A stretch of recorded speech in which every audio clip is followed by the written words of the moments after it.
موجودہ سیلابی صورتحال کے پیش نظر محترمہ نجمہ منصور صاحبہ کی نظم پیش کر رہی ہوں۔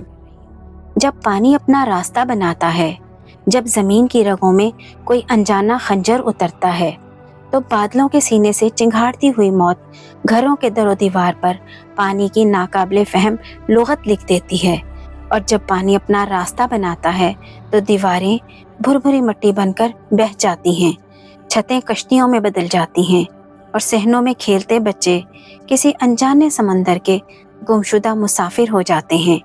کلاؤڈ برسٹ کی صورت میں آسمان اپنی قبر کھول دیتا ہے، وقت کی بے رحم ساعتیں موسلا دھار بارش میں دفن ہو جاتی ہیں، اور پانی جیسے اپنے پرانے حساب لینے نکلا ہو۔ تب پانی صرف بہاؤ نہیں، صدیوں کے مقافات کا آئینہ بن جاتا ہے۔ کھیتوں کی پیاس میں دفن کی گئی ناانصافیاں، درختوں کی کٹی ہوئی شاخیں، دریاؤں کے خشک لب، اور زمین کے سینے پر گاڑے گئے کنکریٹ کے کتبے سب فطرت کا منہ چڑھاتے ہیں۔ پانی شہر کے نقشے سے سوال کرتا ہے، کہاں دریاؤں کو سانس لینے دینا تھا، کہاں بارش کو پناہ دینی تھی، کہاں ہوا کے لیے درخت اگانے تھے؟ مگر تم نے سب بھلا دیا اور زمین کو نوحہ لکھنے پر مجبور کر دیا۔